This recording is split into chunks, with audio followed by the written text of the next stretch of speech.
What's up, everyone? I hope you are doing great. I hope everything is blessed with you. Help me turn this crusty, rusty, dusty, musty trailer into something a whole lot better. Here's the boards I'm going to be using. I'm going from 2x10 to a 2x6. I just like to look better, and I don't know, just think it'll look whole lot better, but it's definitely in need of some TLC, and we're about to give it to it. And the trailer deck for sure, and these fenders here look like they could use a little bit of love, so stay tuned. About to jump right in and show you the process of how I went about it. And look at this, just nasty.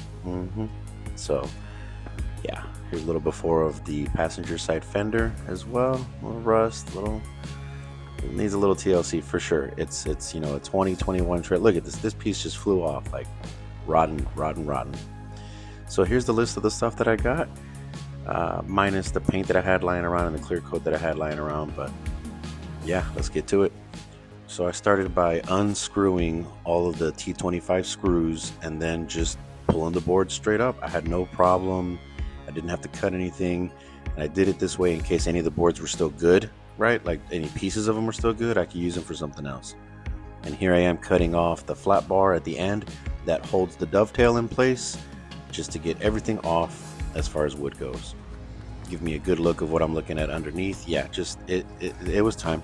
It needed to get freshened up, and all of the and there's some of the bolts that just were stubborn, so I just pulled the wood right through it. It was rotten enough where it really didn't give me a problem. I was able to do it.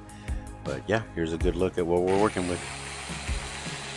And here I go with the wire cup wheel for the angle grinder. Just amazing. I used it all the way across for all of the beams, cleaned everything up, and then I ended up spraying some flat black on all of them. So here I go, laying out all the boards, trying to just see what it looks like, get an idea. Oh, and I said, what the hell, let's torch it, let's make it look really cool.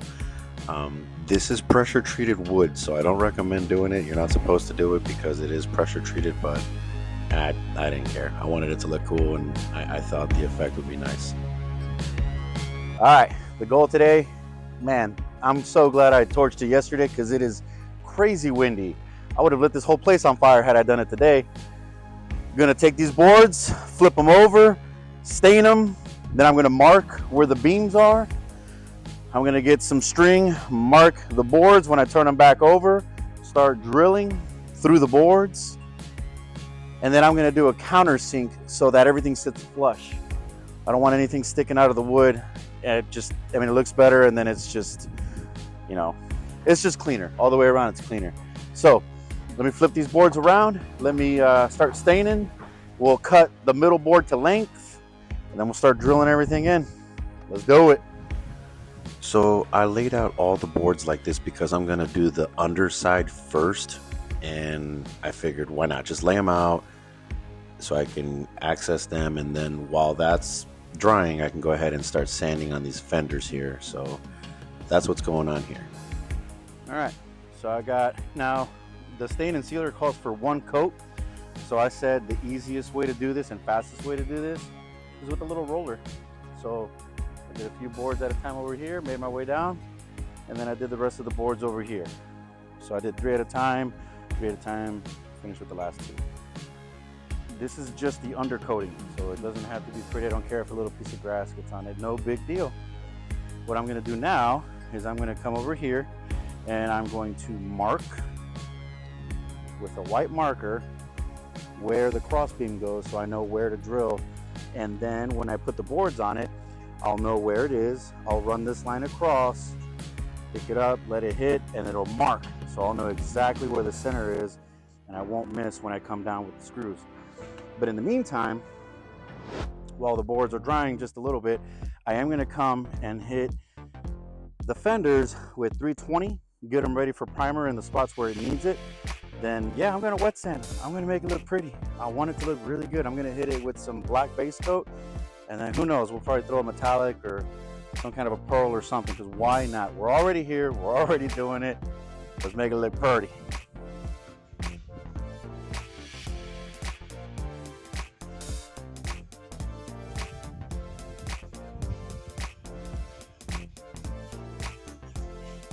And here I go, hitting the fenders with the DA. I don't know why. I'm always hopeful that 320 is just going to get it where I need it to go and I don't have to go back over it. But I did end up going over every little spot, like these nasty spots that really needed it, with 80 grit, then 180, then 320. So this is what the fenders ended up looking like right before shooting some primer on them.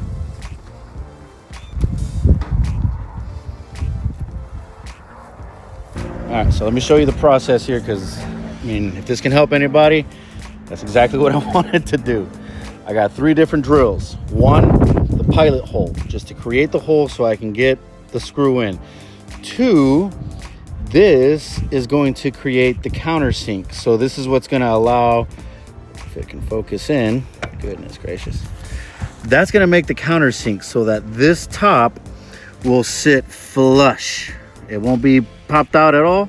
It'll be sitting flush. And then 3rd, the driver. This is going to drive it in. These are self-tapping screws. I got a box of them from Home Depot. There's about 200 in this box. Should be plenty for what I need. I'm going to skip. So here I'm going to put 2 per board, skip. 2 per board, skip. All right, let me show this in action so you can see what I mean by making life easier. Once I have all the boards, this is going to be the flow of the process. I'm going to drill my pilot hole until I can feel the metal, then pull back, and then we'll go from there. So here we go. And you'll feel it, it'll tap. So then you pull back, come back for your countersink, line it up, give it a little some. There we go, that's all we need, nothing crazy. Then last, driver.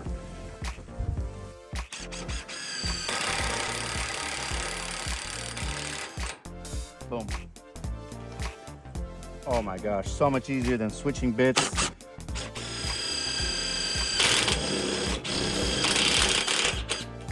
So much easier than switching bits. This is gonna be so much faster once I have all the boards on. I'm just blam. But that's pretty much it. I hope it helps somebody. Let me carry on and keep it rocking and rolling. And this is the only part that I would do differently. I ended up anchoring down the outside boards first before putting all the inside ones. I would have just put them all down and then ripped the middle one to the correct width. I think having done it that way would have been just a little easier.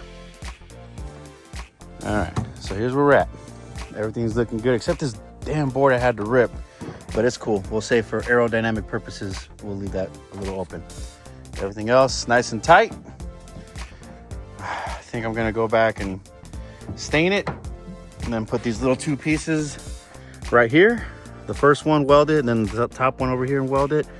And then one more thing before we jump over to paint. I don't have to have them, but I just think, and they've been sitting around for a while, I gotta clean them up. And of course, nothing can be easy. Nothing can be easy. Yeah, it doesn't fit. So we'll have to do a little grinding, get this to sit in, and then I'm just gonna weld it in all the way around so we have some D-rings to tie down. Once those are welded in, once these flaps are welded in and this is stained, then we'll jump over to paint, get these painted up real nice and pretty, just to make it look good. Then I have some lights that go underneath. I don't know. I really got to move on. I got bigger things going on right now. But yeah, looking pretty. Let's keep it moving. All right, I got the flat bar welded in to mount down the dovetail, and these I'm gonna weld later because I don't want to catch this place on fire. Everything's kind of dry and it's just a risk that I'm not willing to take right now. But here's what it's looking like right before we add some stain and sealer. So I ended up using a roller on these as well as they were mounted, and it looks absolutely phenomenal. I'm so glad I went with the torched look. Obviously the color is it's gonna change a little bit when it dries, but it shouldn't vary too much from this. Oh man, it looks good. It looks really good. I'm super happy with the results. All right, now that the wood deck is situated, I have to tape off the fenders, get some 2K primer. I did 2 coats and ended up doing 2 coats of base, 3 coats of clear. Check it out. I got a feeling I'll end up doing another video showing connecting the under mounted lights, but this is what I needed to do now. I had to get this done. I can't move any vehicles around without this trailer being ready to go, and now she's ready to go. So stay tuned, a lot more coming up. Gonna be wrapping up the 65, getting the 65 onto this trailer and getting it delivered. Oh, I had to cut this thing here so that I wouldn't have troubles getting the ramps in and out, but it's all good. Gonna go back and weld those later. Another video for the lights, and probably finishing off the rest of the trailer, painting it off, because I just painted the fenders. So I hope you enjoyed the video. I hope it helps somebody, and yeah, stay tuned, a lot more content coming up. Thank you for watching. Thank you for subscribing. If you're into this kind of stuff, subscribe, right? Like, join the ride. Thank you so much. And also a shout out to Daniel-san for the beats, as always. And stay tuned, a lot more content coming up. This is a little behind the scenes. It's just late nights, early mornings. A lot of people don't realize it, but yeah, it's a lot. But yeah, stay tuned, everyone.